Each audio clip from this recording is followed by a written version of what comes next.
ultrasonido, en la cual se está utilizando las propiedades del movimiento de la sangre para poder obtener información, ¿ok? Entonces, fíjense cómo aquí, como siempre, ¿no? Les ponen aquí el monito. Yo habitualmente cuando hago un ultrasonido les pongo aquí el letrero de arteria carótida derecha o tercio proximal de la arteria carótida o arteria y vena, lo que ustedes quieran, ¿no? Yugular, X. Pero aquí está el monito. Entonces, si ustedes ya saben cómo están poniendo el transductor, aquí si se fijan también es como una L, tiene como un chipotito de un lado. Entonces, este chipotito nos ayuda a saber hacia dónde está volteando el transductor, ¿no? Aquí ya sabemos que está hacia arriba, ahí nos vamos orientando, ¿no? Entonces, ustedes ya conocen la parte de la escala de grises, no hay ningún problema ahí en eso, ¿no? Tenemos una estructura anecoica longitudinal. Anecoica, vamos aprendiendo a utilizar los términos adecuados. Anecoica significa que es negra, pero más que signifique que ser negra, anecoica significa sin ecos. Anecoica, ¿no? Sin ecos. Entonces, ¿qué significa que no hay ecos en base a la física que ya vimos? ¿Alguien que nos recuerde, por favor?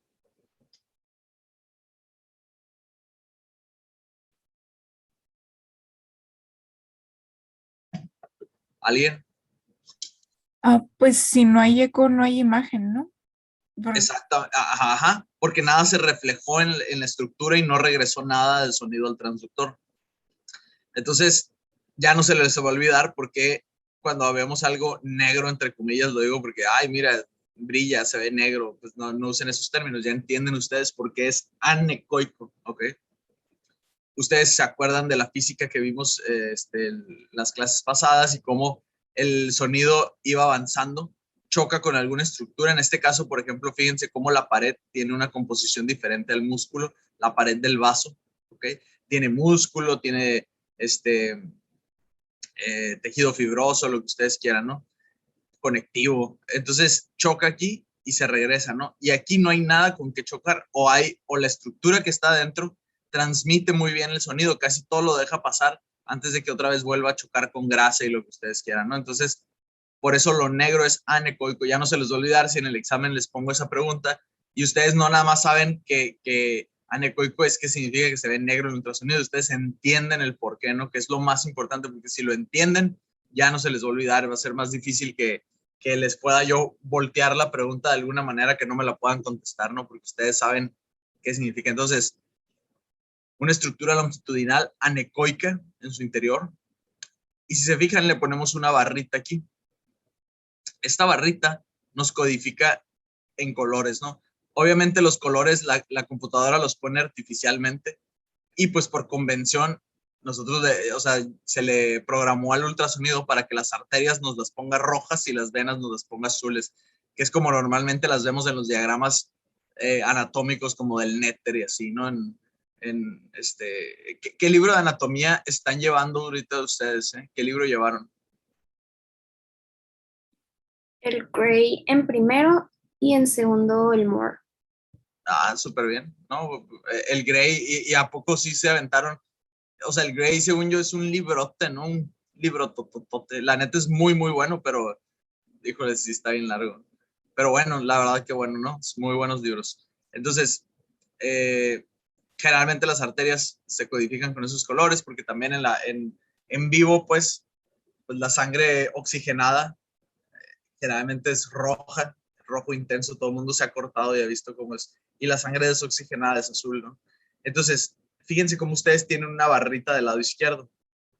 Esta barrita en el Doppler nos está dando la escala de colores. Entonces, mientras más hacia un lado, más rojo, mientras más hacia un lado, más azul, ¿no? Porque puede haber diferentes velocidades. Entonces, ustedes ya están viendo, esto se puede ajustar. Ustedes le pueden, fíjense, aquí está la velocidad, ¿no? Centímetros por segundo. Si lo ven así de amarillo, esto está avanzando a 29 centímetros por segundo. Y conforme va estando menos amarillo y más rojo oscuro, se va aproximando al cero para después irse en la dirección contraria.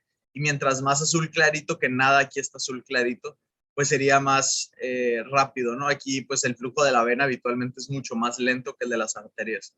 El flujo de la vena ya saben que es por pues muchas veces entre gravedad y las venas tienen válvulas, entonces van previniendo que haya reflujo, entonces conforme el circuito va avanzando, así es como, pero en cambio en las arterias avanza de una manera eh, activa, ¿no? Por el bombeo del corazón.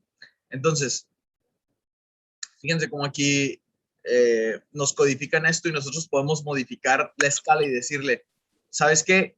Dámelo de 50 a 50 porque el flujo de la arteria está altísimo. Entonces, si se fijan, las partes que están más amarillas, quiere decir que van más rápidas. ¿Qué pasaría si todo el flujo estuviera muy rápido? Se vería todo amarillo, ¿no? Y llega el momento en que inclusive se empieza a ver de colores muy raros. Eso es un fenómeno que se llama, en el vaso es turbulencia, ¿no? Entonces, el flujo de los vasos habitualmente es laminar. Quiere decir que va como en capas, ¿ok?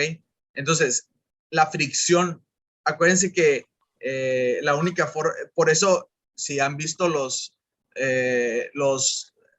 Hyperloops, estos tubos que quieren hacer de comunicación rápida, ¿no? Como de trenes bala, pero subterráneos, todos los quieren hacer al vacío, porque en el vacío casi no hay nada de fricción. Entonces, si le pones sobre un magneto, ¿no? Que sean de estos trenes que levitan por el magnetismo, ¿no? Y que aparte estén un tubo al vacío, pues obviamente pueden alcanzar velocidades altísimas, porque como no tienen fricción, bueno, aquí sí hay fricción, porque al chocar, bueno, al rozar más bien, ¿no? Porque no está chocando. Al rozar las partículas que lleva la sangre con la pared del vaso, les genera fricción y hace que vayan más lentos, pues sí, las va frenando, las va frenando.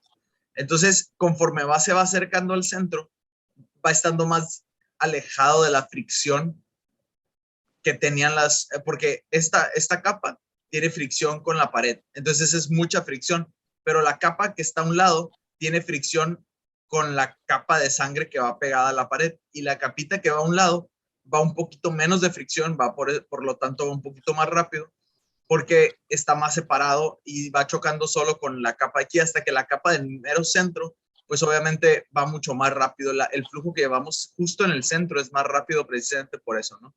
Entonces, y bueno, nos vamos acercando a la otra pared y vuelve a pasar lo mismo, ¿no? Entonces, si quieren ver las velocidades, podrían imaginarse una curva así como dentro del vaso, ¿no? Entonces, nosotros tenemos que ver siempre flujo laminar en todas las arterias del cuerpo. Hay una arteria que claramente es la excepción y pues ni siquiera les pregunto eso porque si no lo sabían, la neta, pues ahí sí en su conciencia quedará que el callado aórtico es el único sitio donde naturalmente encontramos turbulencia, ¿no? En el cuerpo. Por eso es muy frecuente que en sitios donde los vasos se doblan o se bifurcan, encontremos placas de ateroma, aneurismas, cosas por el estilo. ¿Por qué? Porque la sangre agarra turbulencia en curvas muy pronunciadas, como por ejemplo la bifurcación de la carótida común, que es el caso que estamos viendo ahorita. Cuando salen de los troncos supraórticos, ¿no? Que ya lo vieron en anatomía, repasen su anatomía, ¿no? Porque eso es importante aquí. Saben que hay un tronco brachiocefálico de un lado, del otro lado sale directamente eh, arteria carótida y subclavia. ¿Cuál es cuál? ¿Qué lado es cuál? Alguien que me diga rápido, rápido. El izquierdo sale directamente. Súper, muy bien. Entonces, nada más para saber que estamos en la misma sintonía, ¿no? Que sí.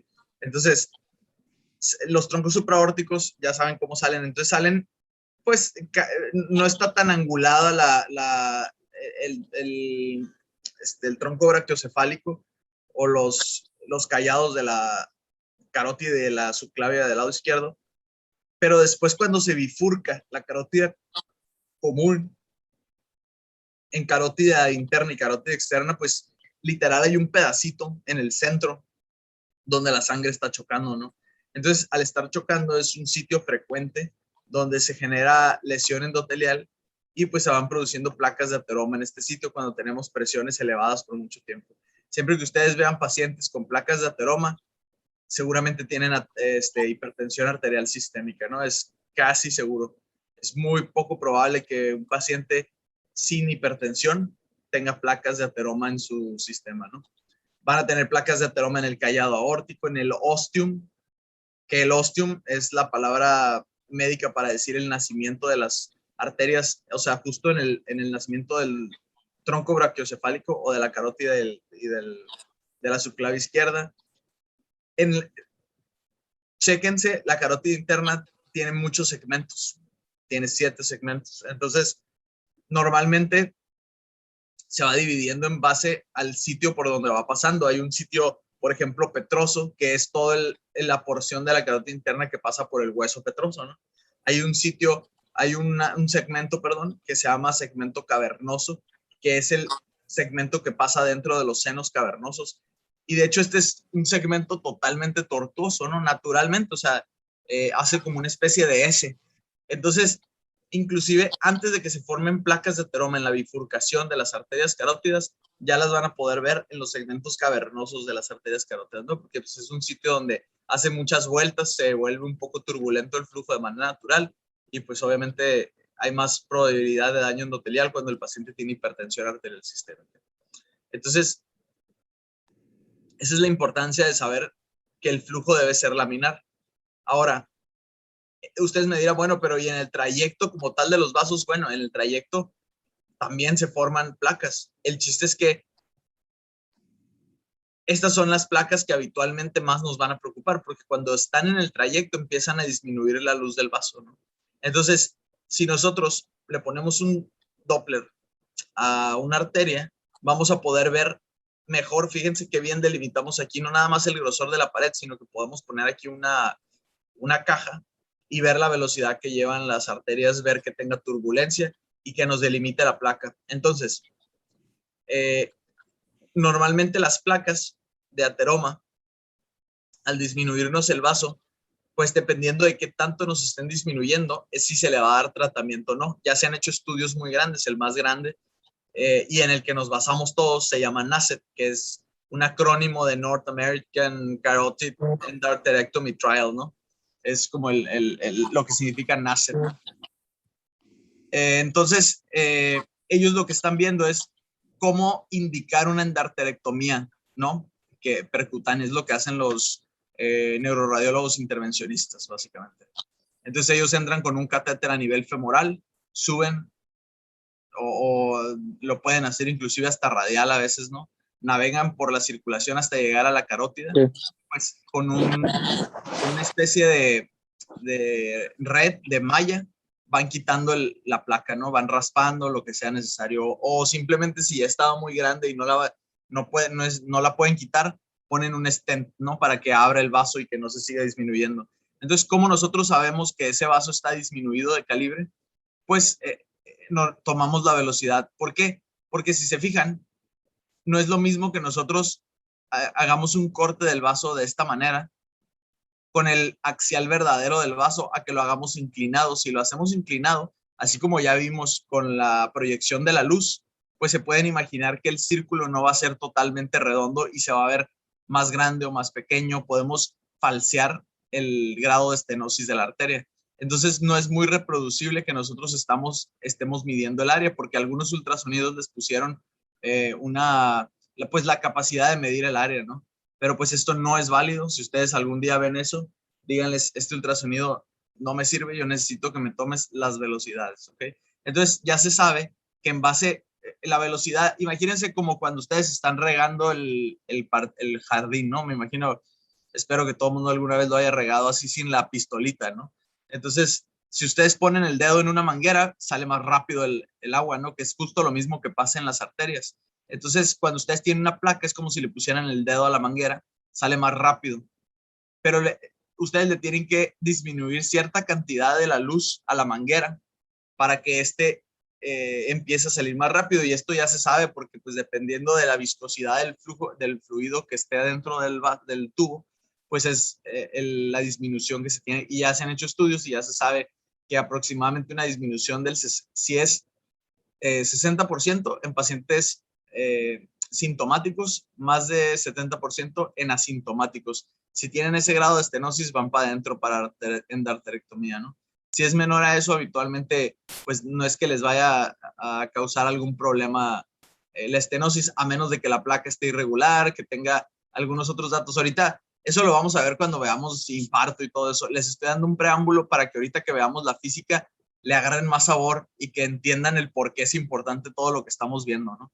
Todas las aplicaciones del Doppler y por qué es muy importante todos estos parámetros técnicos, ¿no? Para que le agarren más sabor ahí a la clase, ¿no? Pero lo vamos a ver a detalle eso cuando veamos infartos, ¿no? Entonces, fíjense cómo podemos nosotros ver la arteria carótida y ver cómo se bifurca en la carótida externa y la carótida interna, ¿no? Habitualmente, la carótida externa, la carótida interna en su porción proximal no tiene ramas, la carótida externa sí. Entonces, generalmente vamos a ver aquí un chipotito de una rama que va saliendo y pues eso nos puede ayudar también. Tienen diferente flujo ambas arterias. Hay uno que es de flujo de hay uno que tiene más resistencia y uno que tiene menor resistencia. Acuérdense de qué dependía la resistencia, ¿no? De qué tanto van haciendo fricción las paredes. Entonces, si el vaso también depende de que en las porciones distales a donde va a llegar la sangre haya muchos vasos y estén gruesos o haya poquitos y estén delgaditos. Entonces, en base a eso, ¿cuál se les ocurre que tiene mayor resistencia, la carótida interna o la carótida externa? ¿Qué irriga la carótida interna primero?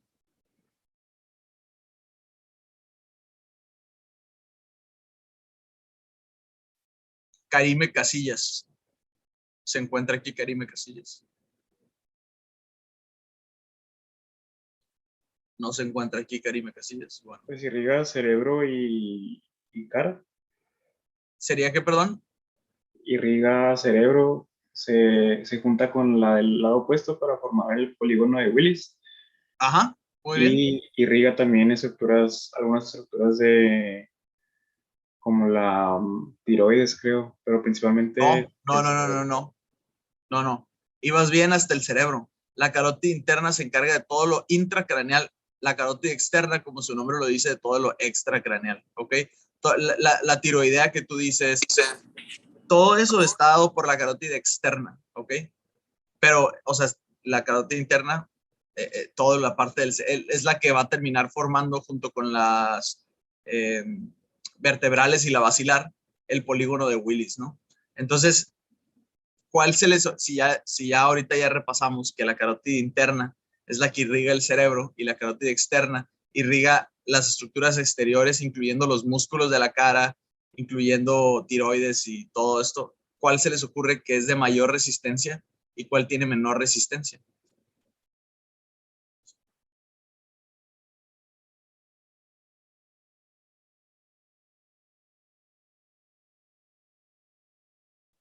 Brianda Zambrano, anda por ahí.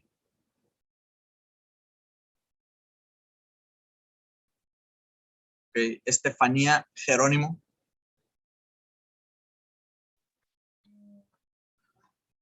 Suponer, bueno, que mayor resistencia sería la interna. ¿Por qué? Porque necesitaría llegar con menos fuerza al cerebro para que no hubiese algún mayor turbulencia y problemas durante su recorrido. Entonces, ¿esa tiene mayor o menor resistencia? No entendí. ¿Mayor? Mayor. No, es al revés. Y tiene algo que ver lo que dijiste, pero pues, precisamente sería al revés, ¿no? Entonces, la carótida externa irriga mucho músculos de la cara que constantemente se están moviendo. Entonces, el músculo pues se contrae y termina comprimiendo los capilares que están en esa región. Al contraer los capilares, genera mayor resistencia, ¿ok? La externa, ¿ok? Y además, la externa no necesita tener baja resistencia, implica mayor flujo, porque como no tiene mucha resistencia a que avance el líquido, va a haber más sangre. Entonces, para irrigar el cerebro es la parte más importante probablemente del organismo. Necesitamos que el flujo sea muy abundante, ¿no? Que no falte el flujo. Entonces, precisamente, la naturaleza es sabia, la ingeniería genética, la ingeniería biológica que tenemos en el cuerpo es impresionante y la manera en la que está regulado todo, la verdad es que pues, es una chulada. Entonces, precisamente para evitar que le falte sangre al cerebro, es de baja resistencia, porque sobre todo todas las arterias que va a irrigar en su porción distal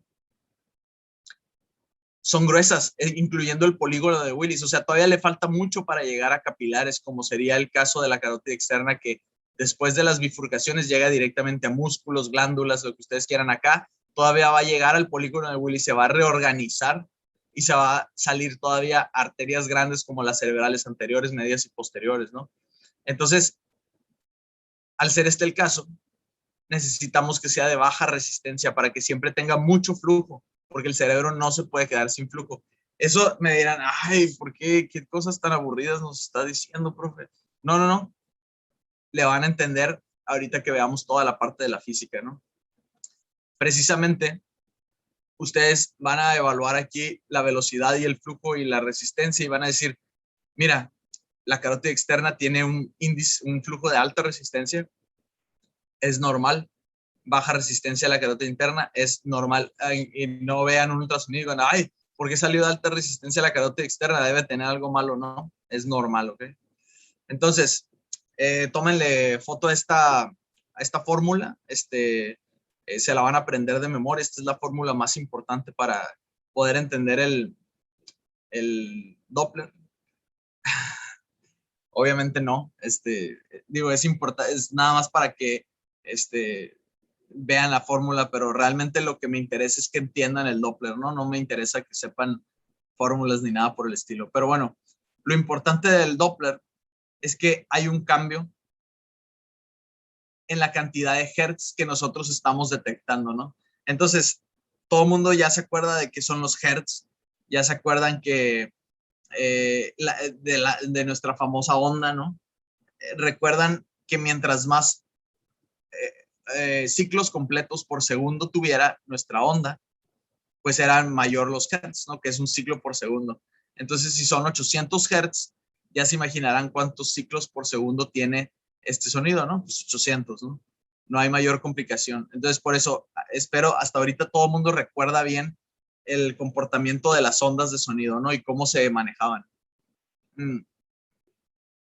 Entonces, aún, creo que era holandés o danés, no me acuerdo, o alemán. Ya ven que en ese entonces, pues los alemanes dominaban todo. Hasta un dato curioso ahí de paréntesis de cultura general. Antes de la Segunda Guerra Mundial, los alemanes tenían más premios Nobel que todo el resto de los países juntos, incluyendo Estados Unidos. Se me hizo un dato muy interesante, ¿no? El otro día que lo vi. Entonces, en ese entonces la academia alemana era la envidia de todo el mundo, ¿no? Un dato, a lo mejor poco conocido, bueno, al menos para mí, ¿no? Perro poco paseado ahí, pues un dato poco conocido, ¿no? Todo el mundo cree, como que nacimos con la idea de que Estados Unidos siempre ha estado así, ¿no? Pero obviamente le afectó mucho la Segunda Guerra Mundial a Alemania, pero antes de eso estaban dominando rudamente, ¿no? Entonces, un europeo nórdico que se llama, porque no sé, no me acuerdo exactamente qué país, pero era como Holanda o Dinamarca o Alemania, una cosa así, que se llama Hans Christian Doppler, dijo, ok, ya conocemos las propiedades del sonido, ¿qué tal si nosotros utilizamos las propiedades del sonido para poder determinar si la estructura que estamos viendo viene o va? Porque decía, ok, ¿cómo es ese fenómeno de que ustedes están parados en una calle y pueden saber si la ambulancia se está acercando o se está alejando? ¿Se han dado cuenta de eso, de que escuchan la ambulancia viene hacia nosotros o se está alejando? ¿Cómo ustedes pueden saber eso? Es algo, una pregunta interesante, ¿no? Entonces, ¿se acuerdan de las ondas del sonido cuando las traspolábamos a las ondas de sonido? O sea, la onda, pues, de la frecuencia, la traspolábamos a la onda de sonido y que veíamos la expansión de esta onda. Entonces, como había compresión, rarefacción, compresión, rarefacción, compresión, rarefacción. Y así es como se iba transmitiendo el sonido. supongamos que tenemos una ambulancia y tenemos aquí un observador. La ambulancia está emitiendo un sonido con una frecuencia de 800 Hz. Entonces va a haber 800 ondas de compresión y rarefacción en un segundo. Al oído del observador va a llegar una frecuencia de 800 Hz, porque ya sabemos compresión, rarefacción, hasta ahí todos vamos bien, ¿no? Ahora, ¿qué pasa si tenemos, imagínense que ahora tenemos dos monitos separados, ¿no? Y tenemos que ahora la ambulancia va avanzando.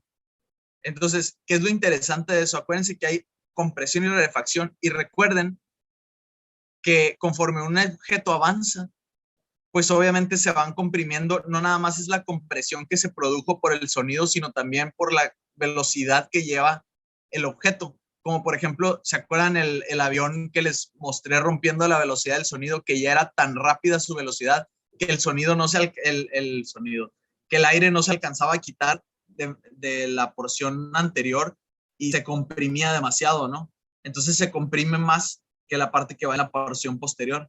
Entonces, si esto es una expansión de 800 Hz, o sea, estas compresiones y rarefacciones, todas van en la misma dirección, o sea, se van alejando de la fuente, ¿no?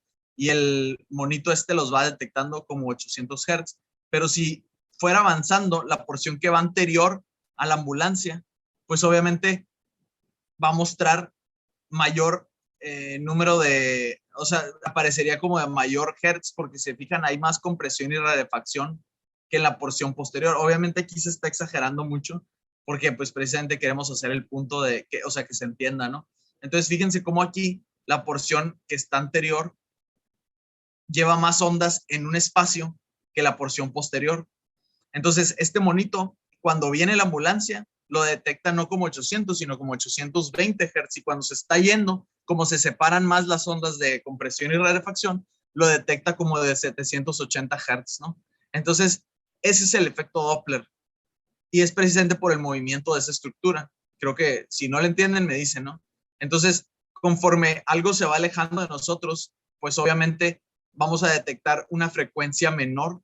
Conforme algo se va acercando hacia nosotros, vamos a detectar una frecuencia mayor, ¿no? Y esto, pues obviamente, se le dijeron, bueno, pues esto lo podemos utilizar para cuestiones médicas. Entonces, conforme dijeron, ¿por qué no utilizamos los eritrocitos, que tenemos estructuras, células en movimiento dentro de las arterias, para ver este fenómeno Doppler? Y así nosotros poder detectar cuál es la velocidad que llevan estos eritrocitos, porque ya sabemos que mientras más tapado esté un vaso, pues más rápido van a ir avanzando estos eritrocitos, ¿no? Entonces, qué forma tan fácil y tan sencilla y inteligente, ¿no? De rápidamente saber si hay una estenosis o no. Entonces, fíjense qué es lo que está detectando el transductor. Conforme se va acercando, la frecuencia pues va subiendo, ¿no? Va siendo mayor, y conforme se va alejando, va siendo menor, que es justo el ejemplo de la ambulancia que les había puesto previamente, ¿no? Justo lo mismo estamos viendo, ¿no? Entonces, ahora, ya se imaginarán, si nosotros tenemos el transductor totalmente perpendicular al vaso, como en este caso, si se fijan, lo pusieron un poquito inclinado, pero supongamos que lo tuviéramos totalmente perpendicular al vaso, ¿se les ocurre que nosotros podríamos detectar a ciencia cierta si la estructura viene o va? O sea, piénsenlo. Obviamente sí se podría, ¿no? Pero sería medio no certero, porque las ondas principales del haz de ultrasonido van a ir viajando hacia abajo, ¿no? Y van a chocar con el eritrocito y se van a regresar. ¿Qué diferencia hay con algo que no está en movimiento? Pues no hay mucha, ¿no?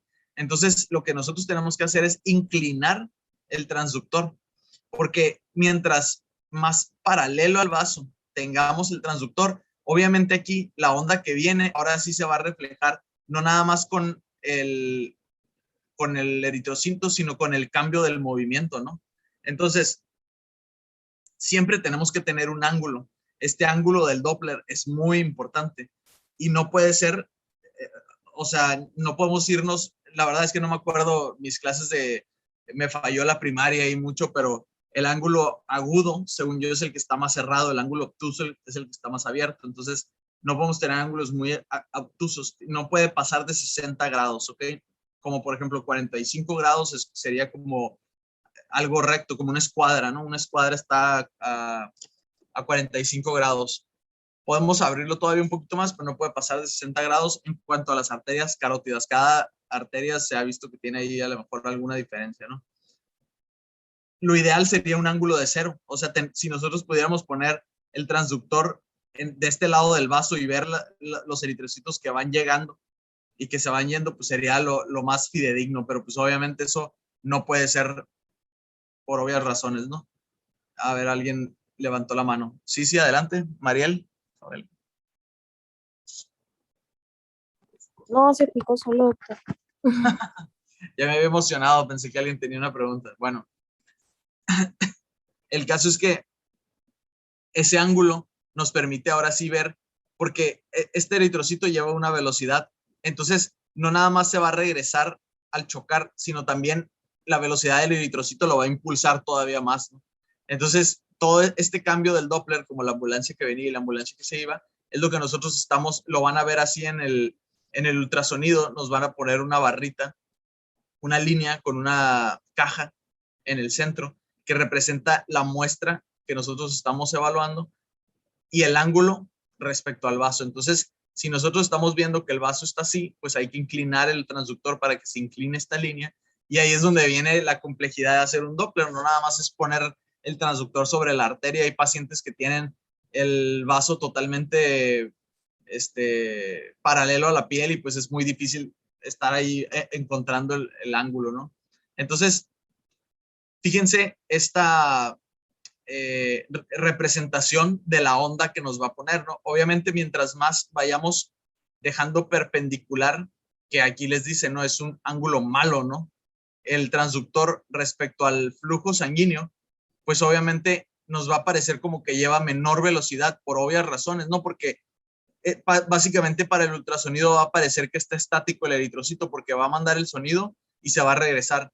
No va a codificar que lleva alguna velocidad. En cambio, si tenemos un ángulo muy grande, pues nos va a aventar toda la velocidad del eritrocito. Entonces, la onda del sonido, que todo el mundo conoce esta onda, espero que la sigan teniendo muy presente, ¿no? Pues nos la va a parecer como que es de mayor amplitud, que lleva mayor velocidad, ¿no?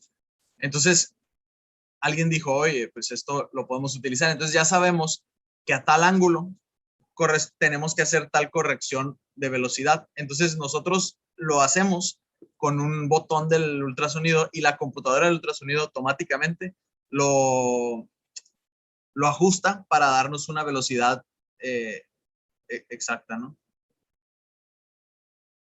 Entonces, ¿querían alguna vez ver una onda de sonido en vivo? Pues aquí está, ¿no? Entonces, fíjense cómo tenemos todos los elementos que les había estado explicando. Tenemos las paredes del vaso, tenemos el líquido que va en el interior, sabemos cuál es la dirección del flujo, porque nosotros sabemos que si esa arteria viene o va, etcétera, etcétera. Le ponemos la caja del color y nosotros vamos a poner la línea, esta línea la vamos a poner, es que me cuesta, paralelo al vaso. Y esta es la línea de insonación del ultrasonido. O sea, las ondas del sonido vienen así, ¿no? En esta dirección. Entonces, al poner el ángulo, aquí la computadora automáticamente calcula entre la onda de insonación y la muesca que nosotros le pusimos para indicarle cuál es la dirección del vaso. Ahorita ya los ultrasonidos más nuevos inclusive detectan automáticamente cuál es la dirección y nos ajustan el ángulo, ¿no? Entonces, aquí sacó el ángulo la computadora y dice, es un ángulo de 60, es el límite superior, pero está bien. Entonces, todavía la computadora puede obtener valores válidos, ¿no? Si está más de 60 grados, de hecho, les va a aparecer en rojo aquí el ultrasonido. Los fabricantes de las compañías ya saben que no deben de hacer eso y pues se los ponen aquí. Cuando ustedes aumentan mucho el ángulo, se los ponen en rojo y les dice, oye, te pasaste de lanza, eso ya no te va a servir de nada. las velocidades que te den acá, pues no van a ser verdad, ¿no? Entonces, ¿se acuerdan de la onda de sonido? Pues aquí la estamos viendo y en vivo, ¿no?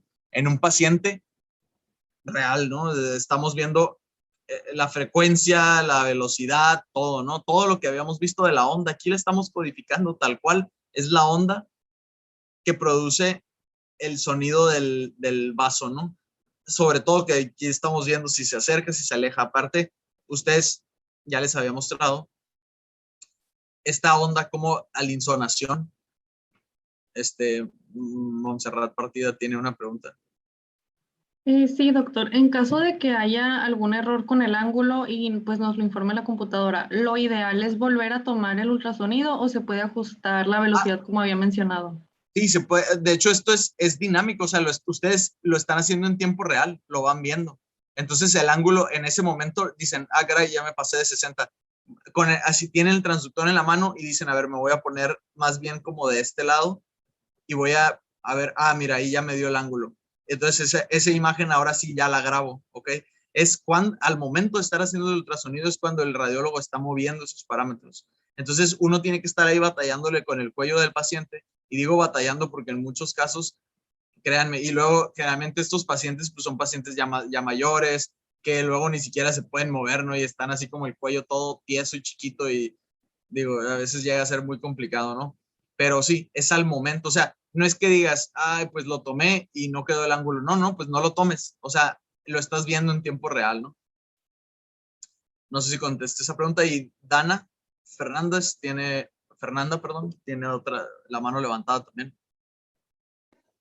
Sí, doctor. Quería preguntar si había como algún beneficio de poner el ángulo hacia donde va el flujo de los eritrocitos o ponerlo en contra o es igual como de cualquier.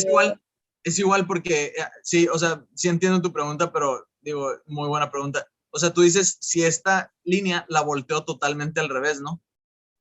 Sí, O sea, la computadora no te lo va a detectar como que el flujo va al revés. Ahora, tú puedes ponerle la codificación, eso es muy importante, ¿eh?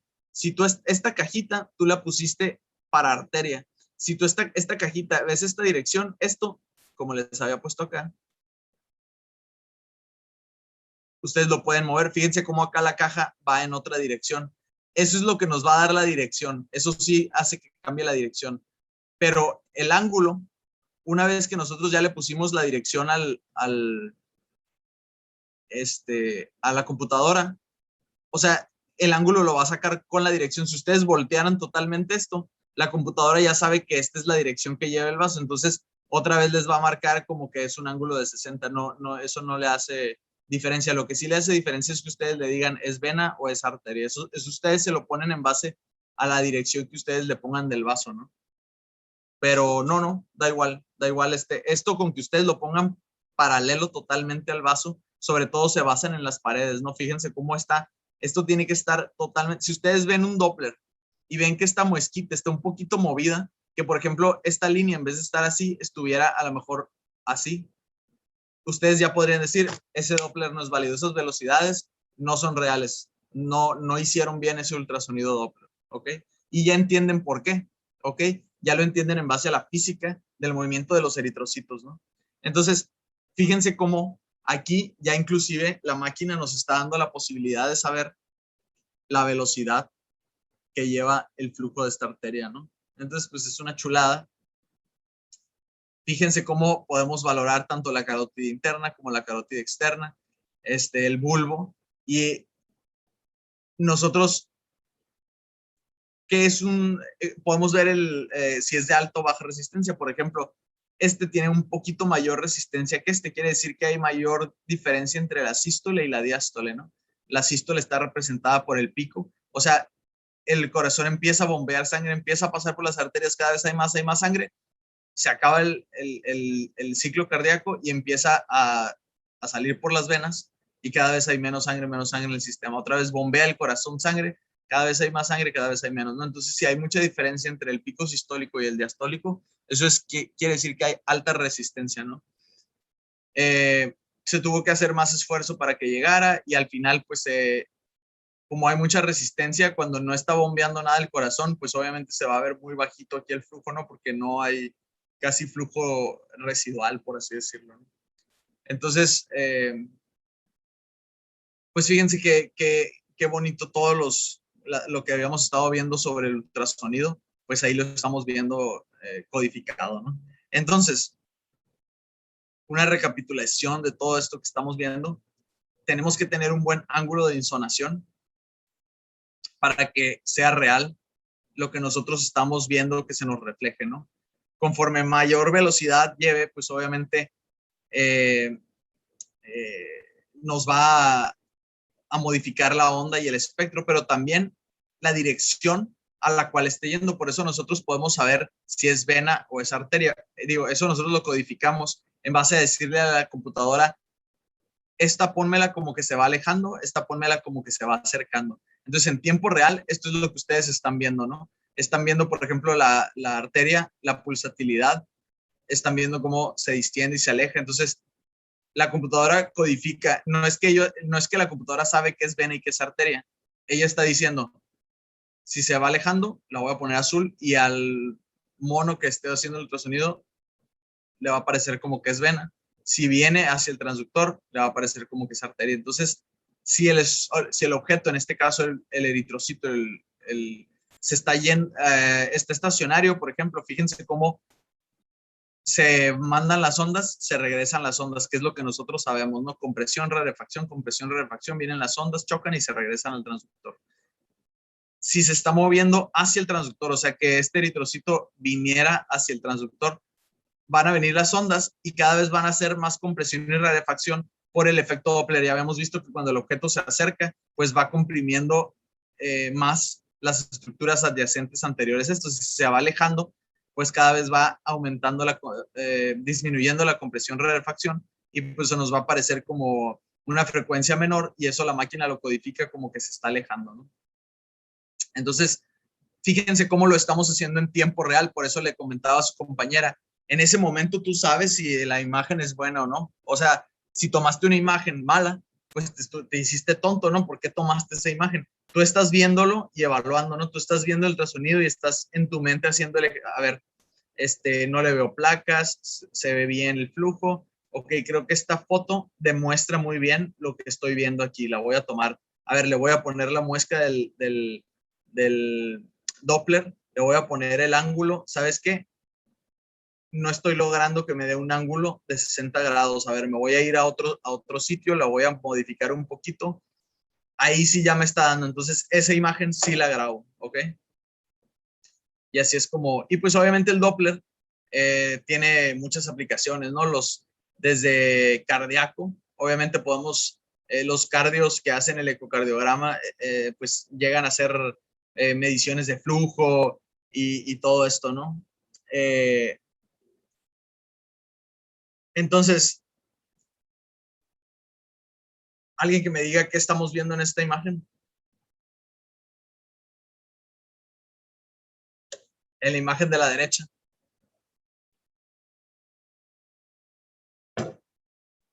¿Qué se les afigura? ¿Qué le ven cara? Son las cámaras cardíacas. Ajá. ¿Una qué, perdón? Cámaras cardíacas. Ok, se alcanzan a ver algunas cámaras cardíacas. ¿Qué más ven ahí? El lado izquierdo no queda duda que son cámaras cardíacas. Es un corazón. Creo que todo el mundo estamos viendo aquí las aurículas, los ventrículos, ¿no? El músculo septointerventricular. Del lado derecho, ¿qué estamos viendo? Sí, aquí hay cámaras cardíacas y todo lo demás. ¿De qué tiene morfología esta arteria? Miren, que sale de las cámaras cardíacas. Pulmonar. Arteria pulmonar. Pero la arteria pulmonar es una arteria gruesa que va por atrás del mediastino. Sale como con un arco. Es la aorta, ¿no? ¿Por qué estamos viendo toda la aorta de este paciente? ¿Por qué estamos viendo las cámaras cardíacas? ¿Y de qué le ven forma esto? Algo que refleja mucho el sonido aire, grasa o calcio. Si esta es la aorta, ¿qué tenemos posterior a la aorta que hace esta morfología y que pues asumimos que es o aire o grasa o calcio? Aire, poco probable, ¿no? Grasa podría ser, pero es demasiado ecogénico y en su mayoría en las porciones posteriores casi no deja que pase el sonido y son múltiples imágenes con espacios entre cada imagen posteriores al arco aórtico. ¿Qué se les ocurre que es esto? La Las columna. vértebras, la columna vertebral. Vértebras. Ajá, exactamente. Columna vertebral. ¿Por qué estamos viendo cámaras cardíacas, arco aórtico, columna vertebral? Tenemos un transductor gigantesco que le podemos poner enfrente a un paciente y se alcanza a ver todo el cuerpo y a lo mejor podríamos sustituir una tomografía por un ultrasonido. ¿Qué se les ocurre que está pasando ahí?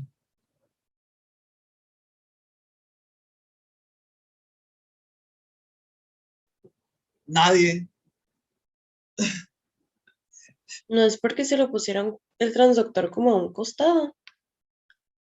Pues sí, podría estar acostado, pero ¿ustedes creen que hay un transductor tan grande como para que abarque todo el tórax de un paciente? Aparte, ¿por qué dónde se lo pusieron de tal forma que el esternón y las costillas no nos dieran tanto artefacto? No, Tamara dijo que a un costado, o sea, a un lado, que se lo pusieron a un lado. Ah, a un costado.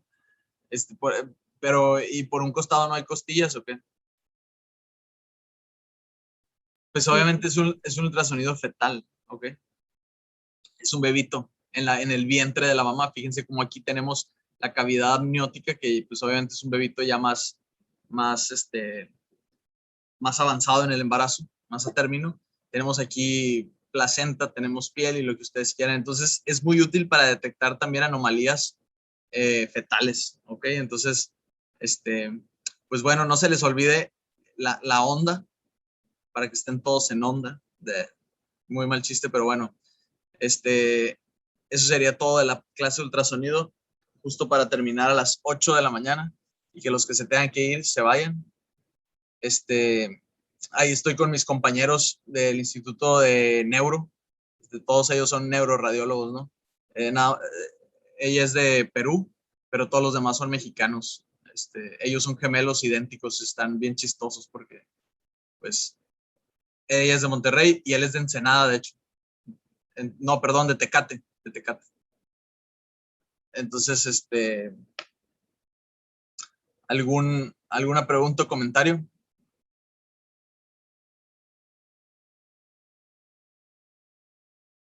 Sí quedó claro. La verdad sí me interesaría que aunque sea me contesten sí o no, que digan, no, la verdad es que sí, creo que sí le entendí. O sea, ahorita ya pueden ir a un libro, leerlo, que de leerlo de así como de primera intención, pues está un poquito más tedioso, ¿no? Pero a lo mejor con lo que yo les expliqué, ya que lo estén leyendo, pues lo van a entender más fácilmente, ¿no? Alguien que me diga así que no, ¿sabes qué? Sí fue de utilidad porque sí le entendí mejor, ¿no? La verdad, yo cuando lo leí el libro sí me quedé un poco confundida, pero ya ahorita con la clase ya lo entiendo mejor. Ok, sí díganme si algo no lo entienden, porque pues digo, al final, obviamente tenemos que salir bien y pasar los exámenes, ¿no? Pero pues nuestra principal objetivo es que aprendan para la vida, no que aprendan para el examen, ¿no? Si ustedes se enfocan en aprender para la vida, cuando les pongan un examen, créanme que lo van a poder contestar, no sé el que sea el examen de radiología, el examen del el Ceneval, el ENARM, lo que ustedes les pongan enfrente, si saben, lo van a contestar. Entonces no se estén enfocando en aprender para exámenes, ¿no? Estudien para la vida mejor. Si no hay ninguna pregunta, pues... Doctor, ¿por qué la aorta se veía azul en la imagen? Acuérdense, buena pregunta, acuérdense que yo les dije que eso nosotros lo podemos modificar, ¿no? Entonces, seguramente es la dirección que esta persona le puso a la caja. Esta imagen, quiero pensar, no es mía, obviamente. Quiero pensar que la tomaron solamente con el fin de mostrar cómo el ultrasonido Doppler podía mostrar anomalías del desarrollo en un feto, ¿no? No tanto que, o sea, no les interesaba en este caso de que, ay, se me está viendo azul la aorta, ¿no? Eso nosotros, de hecho, con un botón nosotros le podemos poner invertir colores y ya veríamos la aorta roja, ¿no? Eso nosotros lo modificamos. Entonces simplemente pues le valió, por así decirlo, al que estaba tomando este ultrasonido. Ajá, o sea, sí entendí que nosotros lo podemos modificar, pero pensé que era como en algún propósito o algo así. En ese caso. ¿Cómo? Perdón. O Es sea, que sí entendí que, se oyó como robot. sí entendí que No sé si nosotros sea mi lo internet o el tuyo, pero... que sí entendí que nosotros lo podemos modificar, pero pensé que en el caso del feto era con algún objetivo o algo así. Pero ya me quedó claro. Ay, caray. Es que no sé si sea mi internet o qué esté pasando, pero estoy oyendo nada más como... O sea, no estoy escuchando bien. A ver si me lo... Haz una prueba antes de volvérmelo a decir y ya me lo vuelves a decir. Hola. Ajá. ¿Sí? ¿Se escucha? Ahora sí ya.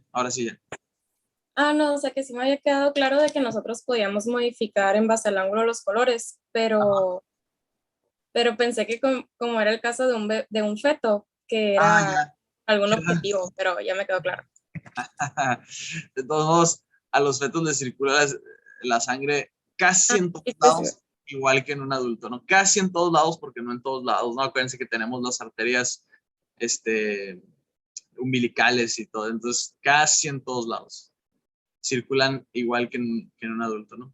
Pero sí, obviamente aquí fue cuestión del que tomó esta imagen, pues dijo, pues no pasa nada, nomás lo quiero para que se vea bonito, ¿no?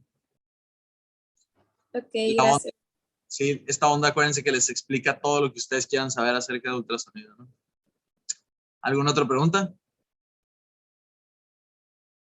¿No hay? Si ya no hay preguntas, pues nos veríamos el miércoles. Empezamos la física de tomografía, ¿no? Gracias, doctor. Nos vemos. Gracias a ustedes, estudienle mucho. Gracias, doctor. Buen día. Gracias, doctor. Buen día. Buen día, que estén todos muy bien.